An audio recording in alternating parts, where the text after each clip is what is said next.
திருமாவளவனை மிரட்டுவதற்கு அமலாக்கத்துறையை பாஜக ஏவி விட்டிருக்கிறது அப்படிங்கிற தகவல் தற்போது வெளியாகி இருக்கிறது. இதைத்தான் நம்ம இன்னைக்கு இந்த வீடியோல பார்க்க இருக்கிறோம். காரணம், நேற்று திமுக விசிக கூட்டணி உறுதியாகிவிட்டது, முடிவாகிவிட்டது. அது முடிவானதிலிருந்தே எதிர்பார்த்ததுதான். அமலாக்கத்துறையோ சிபிஐயோ ஏதோ ஒண்ணு வரும், வருமான வரித்துறையோ ஏதோ ஒன்று நடக்கும் என்று எதிர்பார்த்தோம்.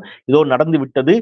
விடுதலை சிறுத்தைகள் கட்சியினுடைய விசிகாவினுடைய துணை பொதுச் செயலாளர் ஆதவ் அர்ஜுனா அவருக்கு சொந்தமான இடங்கள்ல அமலாக்கத்துறை சோதனையை தொடங்கி இருக்கிறார்கள். யார் இந்த ஆதவ் அர்ஜுனா அப்படிங்கிறது ரொம்ப முக்கியம். சமீபத்தில் விசிகாவில் இணைந்தார். இணைந்த உடனே அவருக்கு துணை பொதுச் செயலாளர் பொறுப்பு கொடுக்கப்பட்டது.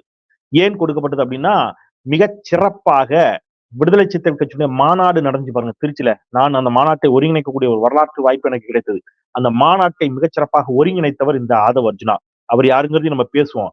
இதுக்கிடையில இந்த திமுக விசிக கூட்டணி உறுதியாச்சுல்ல, அது பாருங்க நேத்துல இருந்து ஐயோ போச்சே, திருமாவளவன் அவர்களுக்கும் விடுதலை சிறுத்தைகளுக்கும் 2 தொகுதிகள் தானா அப்படின்னு வெளியில இருந்து கொஞ்சம் பேர் நீலிக்கண்ணீர் வடிக்கிறான். சிறுத்தைகள் வருத்தப்படுகிறார்கள். அதுல ஒரு நியாயம் இருக்கிறது. ஏனென்றால் அவர்கள் அந்த கட்சிக்காக உழைத்திருக்கிறார்கள், திருமாவை நேசித்திருக்கிறார்கள். அப்போ விசிகாவிற்கு 3 சீட்டு கொடுக்கலாமா அப்படின்னா, கொடுக்கக்கூடிய வலிமையை இன்றைக்கு விசிக பெற்றிருக்கிறது. அதுல யாருக்கும் மாற்று கருத்து இல்லை. அதனால விடுதலை சிறுத்தைகள் அந்த கேள்வி எழுப்புறாங்கன்னா அது ஒரு லாஜிக் இருக்கு. ஆனா இவ்வளவு நாள் திருமாவளவனை கடுமையாக விமர்சித்த ஒரு கூட்டம் திடீர்னு திருமா மீது பாசம் இருப்பது போல நீலிக்கண்ணீர் வெடிக்குது இல்லையா? அது எல்லாத்தையும் சேர்த்து நம்ம இந்த வீடியோவில் பார்க்க இருக்கின்றோம். வீடியோக்குள் செல்வோம். அனைவருக்கும் வணக்கம். இது தமிழ் கேள்வி. மீண்டும் உங்களை சந்திப்பதில் மிக்க மகிழ்ச்சி. நான் செந்தில். இது செந்தில் வேல் வீச்சு. தமிழ் கேள்வியை சப்ஸ்கிரைப் பண்ணுங்க. உங்கள் ஆதரவை தாருங்கள். உங்கள் நண்பர்கள் உறவினர்களுக்கு தமிழ் கேள்வியை பரிந்துரைங்க அப்படின்னு சொல்லிட்டு வீடியோக்குள்ள போலாம். எப்படியாவது இந்த இந்தியா கூட்டணியை உடைக்கணும் அப்படின்னு பாஜக கட்டும் முயற்சி பண்ணியது தேசிய அளவுல, குறிப்பாக தமிழ்நாட்டுல எப்படியாவது இந்த கூட்டணியை உடைத்தே ஆக வேண்டும் அப்படின்னு கங்கணம் கட்டி கொண்டு இறங்கினது பாஜக. காங்கிரஸை மட்டும் நீங்க வெளியில அனுப்புங்க போதும், நீங்க தனியா நில்லுங்க அல்லது மற்ற கட்சிகளோடு நில்லுங்கள், காங்கிரஸை மட்டும் சேர்த்து கொள்ளாதீர்கள் என்று திமுகவிற்கு நேரடியாகவும் மறைமுகமாகவும் பல அழுத்தங்களை பாஜக கொடுத்தது. ஆனால் அதை புறக்கணித்து தேசிய அளவில் ஒன்றுபட்டு எல்லோரும் நின்றால் மட்டும்தான் பாஜகவை வீழ்த்த முடியும் என்ற உறுதிப்பாட்டோடு, அந்த நிலைப்பாட்டோடு திமுக காங்கிரஸை எந்த இடத்திலும் விட்டு கொடுக்க தயாராக இல்லை. காங்கிரஸோடு சேர்ந்த ஒரு வலிமையான கூட்டணி அப்படிங்கிறத உறுதியா இருந்தாங்க. இன்னொரு பக்கம் விசிகாவை எப்படியாவது வெளியில் இழுத்து விட்டால் போதும் அப்படின்னு திமுகவிடமிருந்து விசிகாவை பிரித்தால் போதும்னு பாஜக கட்டும் முயற்சிகளை செய்தது. ஏன் அப்படின்னா, இந்திய அளவுல தேசிய அளவுல பாஜகவிற்கு எதிராக, குறிப்பாக இப்ப இந்தியா மக்கள் பலரும் இன்னைக்கு அந்த மனநிலையில் இருந்தாலும், தலித்துகளும் சிறுபான்மை மக்களும் கிறிஸ்தவர்களும் எந்த இடத்திலும் பாஜகவை ஒரு துளி கூட ஆதரிக்க தயாராக இல்லை. அப்போ வட இந்தியாவில் தலித்துகளினுடைய தலைவர்கள், தலித்துகளை பிரதிநிதித்துவப்படுத்தக்கூடிய விதத்தில் தங்களுடைய கொள்கைகளை, செயல்பாடுகளை வகுத்திருக்கக்கூடிய தலைவர்களை வட இந்தியாவில் பாஜக தன்வயப்படுத்தி விட்டது. மிரட்டியோ ஆசை வார்த்தை காட்டியோ அவங்களெல்லாம் பாஜக தன் பக்கம் இழுத்து கொண்டது. தமிழ்நாட்டில் அதற்கான முயற்சியை செய்கிறது. திருமாவளவன் மட்டும் தங்கள் பக்கம் வந்துவிட்டால் போதும், பாஜகவிற்கு இருக்கக்கூடிய அந்த பாசிச பாஜகவின் மீதான பாசிச பார்வை, பாஜக ஒரு பாசிச எண்ணம் கொண்ட, சிந்தை கொண்ட கட்சி, அது ஒரு பார்ப்பனிய சித்தாந்தத்தை தாங்கிய கட்சி அப்படிங்கிற அந்த குற்றச்சாட்டுகளை நம்ம உடைத்து விடலாம் அப்படின்னு திருமாவளவனை இழுப்பதற்கு பிரம்ம பிரயத்தனம் செய்தது பாஜக. ஆசை வார்த்தை காட்டியது, பணத்தாசை காட்டியது, பதவி ஆசை காட்டியது, மத்தியில அமைச்சர் பதவி தரோம்னு சொல்லி பார்த்து என்னெல்லாமோ பண்ணி பார்த்தாங்க. அவர் அனைத்தையும் துச்ச மனம் மதித்து தூக்கி தூர வீசினார். எந்த இடத்திலும் பாஜகவின் மிரட்டலுக்கு அடிபணிய மறுத்தார், பாஜகவின் பணத்தாசைக்கு அடிபணிய மறுத்தார், பாஜக காட்டிய பதவி ஆசையை தூக்கி தூர எறிந்தார். ஏன்னா இவங்களுக்கு திருமாவளவனை பற்றி தெரியாது. திருமாவை நன்கு அறிந்தவனாக சொல்லுகிறேன். அவர் அலுவலகத்துல ஒரு சாதாரண கட்டில படுத்து தூங்குறவர். அவர் மாளிகையில் வாழ்பவர் அல்ல. நாளைக்கு விட்டீங்கன்னா அவர் தரையில தொண்டர்களா பாய வச்சு அங்கே படுத்துக்கிடுவார். அவர் முற்று முழுவதுமாக ஜனநாயகத்தை நேசிக்கக்கூடிய, அம்பேத்கரையும் பெரியாரையும் மார்க்சையும் கற்று உணர்ந்த ஒரு மாபெரும் தலைவன் எழுச்சி தமிழர் திருமா. அதனால இவங்களுடைய எந்த ஆசைக்கும் அவர் அடிபணியை மறுத்து விட்டார் அப்படின்னு உடனே இப்ப என்ன பண்ணாங்கன்னா, இப்போ திமுக கூட்டணியில 2 சீட் அப்படின்னு அதுக்கு வெளியில இருந்து உள்ளுக்குள்ள திருமாவை நேசிப்பவர்கள் திருமாவளவனுக்கு 2 தொகுதிகள் தானா அப்படின்னு கேட்டா அதுல ஒரு லாஜிக் இருக்கு. அது அவர் மீது கொண்ட அன்பு, பற்று. ஆனா திருமாவை இவ்வளவு நாள் விமர்சித்த ஒரு கூட்டம் வெளியில இருந்து பார்த்தீர்களா திமுக இப்படி பண்ணி விட்டதே, தெரியும்டா. திருமாவுக்கு தெரியாதா? திருமாவுக்கு தெரியாத அரசியலா நீங்கள் அவருக்கு கற்றுக் கொடுத்து விட போகிறீர்கள்? ஸ்டாலின் அவர்களுக்கு தெரியாத அரசியலே நீங்கள் அவர்களுக்கு கற்றுக் கொடுத்து விட போகிறீர்கள்? 3 தொகுதி அல்ல, அதற்கு மேலாகவும் பெறக்கூடிய வலிமையும் அதற்கான நியாயங்களும் விசிகாவிடம் இருக்கிறது. அது வேற. ஆனால் கூட்டணி என்று வருகின்ற பொழுது இந்தியா முழுமையையும் பாஜகவிடமிருந்து மீட்க வேண்டும், இந்தியாவை பாஜகவின் பிடியிலிருந்து வீழ்த்த வேண்டும் என்ற ஒரு இடம் வருகின்ற பொழுது எல்லோரும் அவரவர் தரப்பில் சமரசங்களையும் தியாகங்களையும் செய்ய தயாராக வந்தார்கள். அது கசப்பா கூட இருக்கலாம், அதுல வருத்தம் கூட இருக்கலாம். அது திருமாவுக்கும் தெரியும். தெரிந்தும் அவர் இந்திய நலனுக்காக இந்த இடத்திற்கு அவர் நகர்கிறார். திமுகவும் மிக கவனமாக எந்த இடத்திலும் பிசிகாவையும் திமுகவையும் பிரித்து விட வேண்டும் என்று சமூக வலைதளங்களில் அப்படியே திடீர் திருமா பாசத்தோடு சிலர் வந்து கம்பு சுத்தினாங்க. நான் திருப்பி சொல்றேன், திடீர் திருமா பாசம். திருமாவை பேரன்பு கொண்டு நேசிக்கக்கூடிய தம்பிகளின் கோபத்தில் நியாயம் இருக்கிறது. ஆனால் திடீர் திருமா பாசத்துல எப்படியாவது இந்த ஊர் 2 வட்டா கூத்தாடி கொண்டாட்டங்கிற மனநிலை ஒரு குரூப் உள்ள வந்துச்சு. திமுக மிக கவனமாக அந்த பகுதியை கையாண்டுச்சு. போங்கடா இவங்க அப்படியே திருமாவுக்கு எதிராக திமுக தூண்டி விடலான்னு அப்படியே ப்ரொவோக் பண்ணி பார்த்தாங்க. எந்த இடத்திலும் திமுகவினர், திமுக தலைமை திருமாவுக்கு எதிராகவோ விசிகாவிற்கு எதிராகவோ எந்த இடத்திலும் வந்து என்ன செய்யல, வார்த்தையை பயன்படுத்தல. அப்போ அதேதான் இந்த பக்கமும் திருமா அவர்களும் ரொம்ப கவனமா இருந்து பேசி உரையாடி யதார்த்தத்தை புரிந்து கொண்டு ஒரு முடிவுக்கு 2 தரப்பும் வந்து விட்டது. இப்போ கூட்டணி முடிவாகி விட்டது. இப்ப என்ன பண்ணலாம்? எவ்வளவோ சொல்லி பார்த்தோம், அப்படி திடீர் தலித் பாசத்தை காட்டி பார்த்தோம், திடீர் அம்பேத்கர் மீதான பற்ற காட்டி பார்த்தோம், என்னெல்லாமோ சொல்லி பார்த்தோம், ஒண்ணும் நடக்கல. என்ன பண்ணலாம்? கூட்டணி உறுதியாயிடுச்சு. கூப்பிடுறா அந்த அமலாக்கத்துறையா, போடுறா போன அமலாக்கத்துறைக்குன்னு இப்ப அமலாக்கத்துறையை ஆதவ் அர்ஜுனா வீட்டிற்கு ஏவி விட்டிருக்கிறது இந்த பாஜக. ஆதவ் அர்ஜுனா யாரு கேட்டீங்கன்னா, இப்ப சமீபத்தில் விசிகாவில் இணைந்தவர். இணைந்த உடனேயே அவருக்கு துணை பொதுச் செயலாளர் அப்படிங்கிற பொறுப்பும் கொடுக்கப்பட்டுச்சு. ஏன் அது கொடுக்க கூடாது அப்படின்னா, தாராளமாக கொடுக்கலாம். அவரு அந்த கட்சிகளை இப்ப இணைந்தாலும் அந்த கட்சியினுடைய சமீபகால நடவடிக்கைகளில் சமீபகால அவர்களுடைய நிகழ்வுகளை மிகச் சிறப்பாக நடத்தி காட்டியவர் ஆதவ் அர்ஜுனா. திருச்சி மாநாடு பிரம்மாண்டமான மாநாடு. நான் அதை நேரில் பார்த்தவன், தொகுத்த வழங்கியன் அப்படிங்கிற முறையில சொல்றேன். ஆகச் சிறப்பான ஒரு மாநாட்டை திருச்சியில் நடத்தி காட்டியது விசிக. அதை ஒருங்கிணைத்து அதை வெற்றிகரமாக நடத்தி காட்டியவர் நம்முடைய ஆதவ் அர்ஜுனா. மிகச் சிறப்பாக பண்ணார். அவரே பல நேர்காணலில் சொன்னதால் நான் அதை சொல்லுகிறேன்.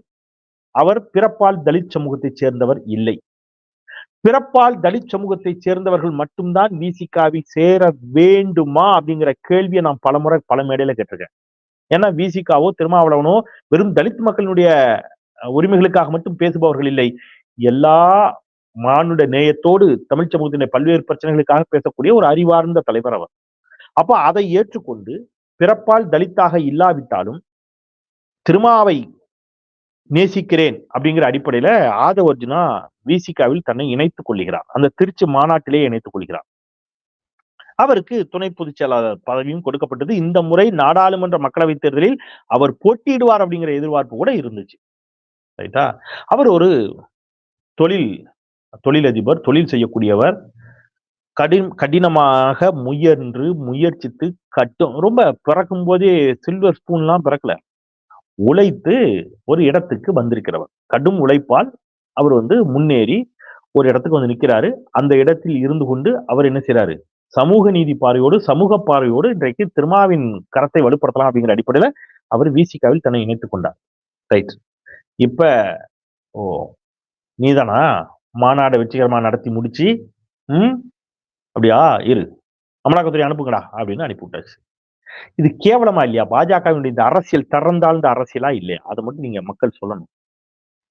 இப்போ திருமாவளவனையோ விசிகாவையோ அல்லது திமுகவையோ முதலமைச்சர் மாண்புமிகு ஸ்டாலின் அவர்களையோ இடதுசாரிகளையோ காங்கிரஸையோ அமலாக்கத்துறை கொண்டோ அல்லது சிபிஐ கொண்டோ வருமான வரித்துறை கொண்டோ மிரட்டி விடலாம் என்று பாஜக நினைப்பது மாதிரி காமெடி ஏதாவது உண்டா? நீங்க வைகோ வந்து அமலாக்கத்துறையை காட்டி சிபிஐ காட்டி மிரட்டிட முடியுமா? வைகோ பார்க்காத வழக்குகளா? பொடா சிறையில் இருந்தவர், பொடா வழக்கை சந்தித்தவர், அப்படி தள்ளிட்டு போனவர். ஸ்டாலின் அவர்கள் உங்க தாத்தனுக்கு தாத்தன் எல்லாம் பார்த்தவர். தமிழ்நாடு முதலமைச்சர் மிசாவை எதிர்கொண்டவர், மிசா சட்டத்தை எதிர்கொண்டவர். போடா அப்படின்னவர் இல்லையா?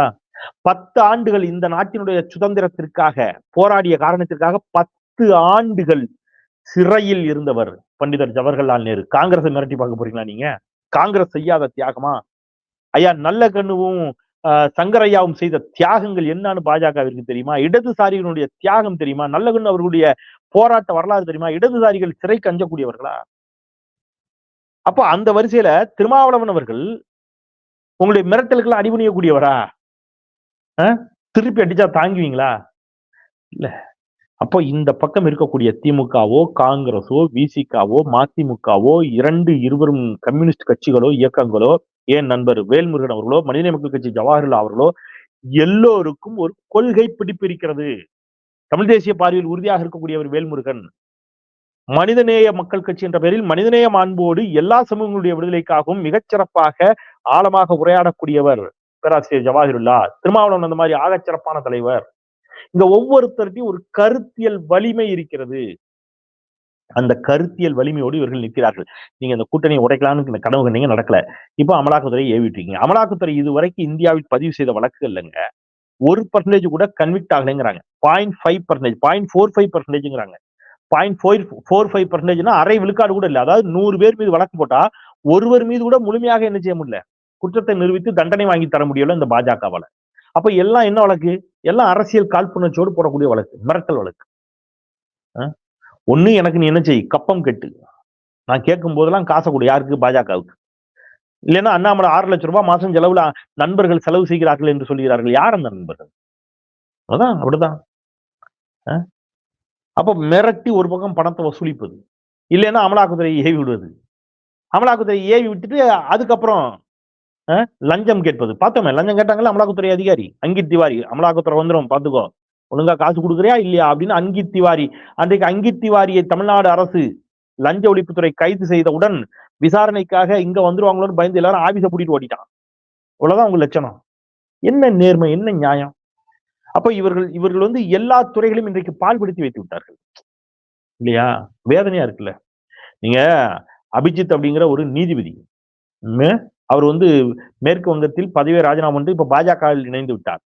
அப்ப பாஜகவினுடைய பாஜகவினுடைய ஒரு பிரதிநிதியாக அந்த சித்தாந்தத்தோடு இவர் வந்து பதவியில் இருந்தார் அப்படின்னா, நீதிபதியாக இருந்தார்னா, இவர் நீதிபதியாக இருந்த காலகட்டத்தில் கொடுத்த தீர்ப்புகள் என்ன மாதிரியான தீர்ப்புகளா இருந்திருக்கும் இல்லையா? விருப்பு வெறுப்பற்றி இவர் செயல்பட்டிருப்பார் என்பதற்கு என்ன உத்தரவாதம் இருக்கிறது அப்படிங்கிற சந்தேகம் இன்றைக்கு எழுகிறது. ஏன்னா உச்சபட்சமாக இந்த நாட்டினுடைய தேச தந்தை காந்தியை பற்றி அவர்கிட்ட கேட்கிறாங்க ஒரு தொலைக்காட்சி பேட்டியில. இந்த ரேபிட் ஃபயர் மாதிரினா ஒரு உதாரணம் சொல்லுவேன், எளிமையா சொல்றேன். ரஜினியா கமலா, இளையராஜாவா ஏஆர் ரகுமானா, இந்த மாதிரிலாம் கேட்பாங்க இல்ல, இவரா அவரா அப்படிங்கிற மாதிரி அப்படி கேட்கறாங்க. இப்ப மோடியா ராகுலா இப்படி வச்சுக்கோங்க ஒரு உதாரணத்துக்கு. இப்படி ரேபிட் ஃபயர், இதுவா அதுவா டக்கு டக்குன்னு சொல்லிக்கிட்டே வரணும். எல்லா கேள்விக்கும் டக்கு டக்கு டக்கு டக்குன்னு அவர் பதில் சொல்றாருங்க. ஒரு இடத்துல காந்தியா கோட்சேவான்னு கேட்கறாங்க. அந்த கேள்வி எவ்வளவு பெரிய ஆபத்து இல்லையா? காந்தியா கோட்சேவா, நீங்க காந்தியா சுபாஷ் சந்திர போசான்னு கூட கேட்டிருக்கலாம். ஏன்னா இவர் அகிம்சை வழியில் போராடியவர், அவர் ஆயுதம் தாங்கிய வழியில் போராடியவர். நீங்க கொலைகார பாவியால் கொல்லப்பட்ட இந்த நாட்டினுடைய தேசப்பிதாவாங்கிற அந்த ஒப்பீடே ஒரு பெரிய சிக்கல். நீ கிரிமினல் பக்கம் நிக்க போறியா, குற்றவாளியின் பக்கம் நிற்க போகிறாயா, அல்லது யோசிக்காம சின்ன குழந்தை கூட மகாத்மா காந்தின்னு சொல்லுங்க, யோசிச்சு பதில் சொல்லுங்கிறாங்க அந்த ஆளு. யோசிக்கணுங்க, 2 பேர்ல யாரு பக்கம் அப்படி அதுல பேச வேண்டியது இருக்குங்கிறப்ப. அப்ப தேசப்பிதா மகாத்மா காந்தியை படுகொலை செய்த பாவி படுகொலையாளன், மத வெறியன், ஹிந்துத்துவத்தின் பெயரில் மகாத்மா காந்தியை படுகொலை செய்த மராட்டிய மாநிலத்தைச் சேர்ந்த பார்ப்பன சமூகத்தில் பிறந்த விநாயக் நாதராம் கோட்சே என்ற அந்த படுகொலையாளியை நம்ம முழுவதுமாக நிராகரிக்க முடியாது. கொஞ்சம் யோசிக்கணும் அப்படின்னு சொல்ற இடத்திற்கு ஒருவர் வந்திருக்கிறார் என்றால் இவர் நீதிபதியா இருந்திருக்கிறார். என்னவா இருக்கும் நீங்க யோசிச்சு பாருங்க. அதை நான் தனியா ஒரு சப்ஜெக்டை பேசுறேன், அதை பத்தி விரிவா பேச வேண்டியிருக்குது.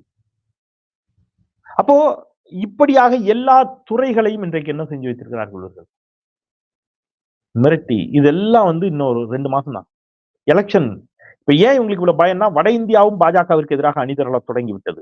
இந்தியா கூட்டணி வலிமை பெற தொடங்கி விட்டது. அந்த அச்சம், அதனாலதான் மோடி அவசரமா 100 ரூபாய் குறைக்கிறாரு. ஏன் கேஸுக்கு 100 ரூபாய் குறைக்கிறாருன்னா, ஒருத்தர் சொல்றாங்க இதுல பாத்தீங்களா, எங்க 100 ரூபாய் குறைச்சிருக்காரு. டேய் 600 ரூபாய் ஏத்தி விட்டாரா, 400 ரூபாய் இருந்த சிலிண்டர் 600 ரூபாய் ஏத்துனவர் உங்க அப்படின்னா அதெல்லாம் இல்லைங்க. அப்புறம் அப்ப 600 ரூபாய் யாரா? ஆனா பாருங்க, இந்த வெக்கமே இல்லாம மோடி சொல்லுவாருங்க, கேஸ் சிலிண்டர் ஹே, விலையை ஏத்தியது ஹே நேரு அப்படிம்பாரு. அநேகமா இந்த ஐடியா இப்ப சொன்னி இப்ப நம்ம இது வரைக்கும் இந்த ஐடியா இல்லைன்னா இப்ப நம்ம சொன்னதை பார்த்துட்டு எவனா சொல்லுவான், ஜி நீங்க இதுக்கு நேரு சொல்லக்கூடாது, வெக்கம் இல்லாம நேருன்னு சொல்றாரா இல்லையான்னு பாருங்க. விலைவாசி ஹே நேரு ஹே உயர்த்தினார் ஹேம் பாரு. யோ அப்ப அப்ப நேரு இருந்தப்ப கேஸ் சிலிண்டரே கிடையாதுயா அப்படின்னு யாரா போய் என்ன செய்யணும், ஐயா அப்ப கேஸ் சிலிண்டரே கிடையாதுயா அப்படின்னு சொல்லும். சாமானிய மக்கள் வீட்டுல எந்த சாமானிய மக்கள் வீட்டுல கேஸ் சிலிண்டர் இருந்துச்சு? அப்ப இப்படி தொடர்ச்சியாக இவர்கள் வந்து என்ன செய்கிறார்கள், இன்றைக்கு அச்சத்தின் உச்சத்தில் இருக்கிறார்கள். அதனுடைய விளைவு ஏதோ அமலாக்கத்துறை சோதனைகள் அணிவகுக்க தொடங்கிவிட்டன. அமலாக்கத்துறை, சிபிஐ, வருமான வரித்துறை உள்ளிட்டவற்றில் இருக்கக்கூடிய வலதுசாரி சிந்தனை கொண்ட அதிகாரிகளுக்கு சொல்லுகிறோம், ஐயா சாமிகளா, ஆட்சி மாற்றம் ஏற்பட்டால் காட்சிகள் மாறும். ரைட்? பெரிய சிக்கல். பாஜக காரங்களுக்கு சொல்றோம், கடைசி வரைக்கும் உங்களுக்கு பட்டா போட்டு கொடுக்கல இந்தியாவை, ஆடாதீங்க, ஓவர் ஆடாதீங்க. அவ்வளவு பேர் நாளைக்கு ஜெயிலுக்குள்ள இருக்க வேண்டிய நிலைமை வந்து என்ன பண்ணுவீங்க? கம்பி என்ன வேண்டிய நிலைமை வந்து என்ன பண்ணுவீங்க? ஆடாதீங்க. ஆட்சி அதிகாரத்தை மக்கள் கொடுத்திருந்தால் அதை வைத்து நாலு நல்லது செய்ய முடியுமான்னு பாருங்க. சரியா? இந்த ஆட்டம் எல்லாம் இன்னும் சில காலம்தான். மிகப்பெரிய சர்வாதிகாரிகள் எல்லாம் வீழ்ந்து போயிருக்கிறார்கள். மக்கள் சக்திக்கு முன் நீங்கள் நிற்க முடியாது என்பதை சொல்லி மீண்டும் ஒருமுறை தமிழ் கேள்விக்கு உங்கள் ஆதரவை தாருங்கள். சப்ஸ்கிரைப் பண்ணுங்க. உங்கள் நண்பர்கள், உறவினர்கள் எல்லோருக்கும் தமிழ் கேள்வியை சப்ஸ்கிரைப் பண்ண சொல்லுங்க என்று கேட்டு விடைபெறுகின்றேன். குரலற்றவர்களின் குரலாய் நான் செந்தில். நன்றி.